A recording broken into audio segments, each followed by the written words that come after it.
All right, this video is going to be a follow-up to a video I did that was talking about the white aptitude test that was given in Oconomowoc schools or somewhere up in Wisconsin. And they were talking about, they gave a test to the students to let them know, it's a bunch of tests that said, I think one said something to the effect of, you're straight, you're white, whatever. So basically that's showing the level of privilege you have. And that's one of the most craziest things I've ever seen. But apparently, there's been a parent pushback on this, which I'm actually glad that they had a parent pushback on it. It says the Commonwealth schools impose limits on privilege discussions after parents complain. I say good on these parents because all that's going to do, it doesn't do anything good but try to make their kids or any kids that have parents that are doing well feel bad about their situation. Oh, we feel bad about it. How are you gonna? You're feeling bad about good decisions that your parents made, and that I don't understand how that's something to be ashamed of these days. But making bad decisions is something that says, hey, it's okay, or you make excuses for bad decisions. I'm not trying to say that every single person that has money or that has made money or whatever has always done good things. All I'm saying is that to automatically, or that a person that doesn't have any money or doesn't have a lot has always done bad things. All I'm saying, or yeah, that has not always done bad things to end up in that situation. All I'm trying to say is that why are we generalizing? Why do we want to generalize one way and not generalize the other way? We want to generalize and say, hey, every rich person or every person that has money or every person that's white or whatever has done something bad to get to the point that they are. But somebody black, we don't say that. Or that someone is poor or something like that, then they've automatically, it's not their fault that they've done something, or it's not their fault that they're in the situation they're in. Could be that that person is lazy. It could be that that person just quite possibly made a lot of bad decisions to end up where they are. It's not that they're bad people always, but can we say that if let's just not generalize either way. So anyway, Conomowoc High School says uh, that they're not going to do this anymore. Now, of course, there's also the one opinion here that of a woman that has kids that go there says, I don't know how you can have a discussion about race without also discussing privilege to give our students a complete picture. Said Hart, I guess it's a last name of Amanda Hart, and she actually wanted the to continue this whole thing, but it says that she's a lesbian mother of three. I expect no less. I expect no less.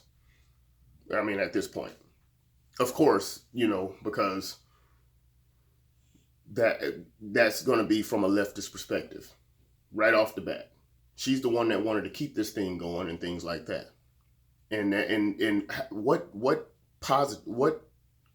can there be positive that comes out of telling kids that the reason that you're where you are is because of only because of your color of your skin, and the reason that you're poor is only because of the color of your skin. There's actually, I'm going to link this article because I just can't believe that they would even do this. But there's parents on there that are actually saying that we worked our behinds off to get to where to get to this point, to where we have this money.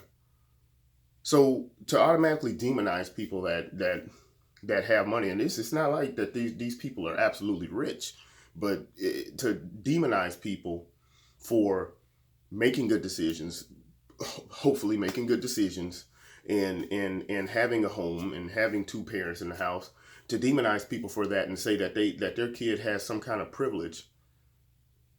What, first of all, I guess my thing is what good can become of that? Except pitting people against each other, because that's exactly what the left wants.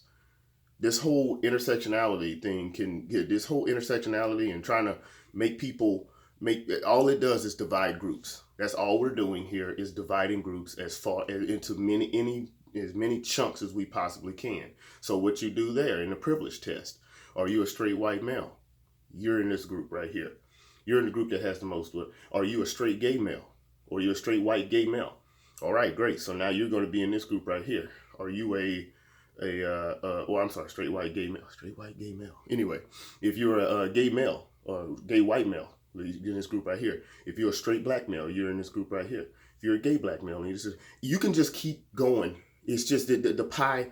I think that at that point the pie has been divided up so many times that we can pretty much feed the entire world with just slivers of pie that you can barely taste. You can feed however many billion people there are. So anyway, that's my thoughts on that. I'm going to link that description of that. I think good on them for these parents fighting back against that crap. Just to automatically assume, hey, I'm gonna automatically assume you got privilege because you've been successful and you're white. So of course that means you have privilege. So we want to pit your students or pit your children against other children that don't have anything. And how's that? And like I said, just that's coming from that direction. What about the other direction? To sit back and automatically demonize all your friends that have two parents in a house or whatever, and they are making good money, or their parents are making good money, to automatically demonize. So all it does is just pit people against each other. That's not right, but it is what it is. So that's my thoughts on it. It's time to get out of here, go work out, get some weights going, and that's it. All right.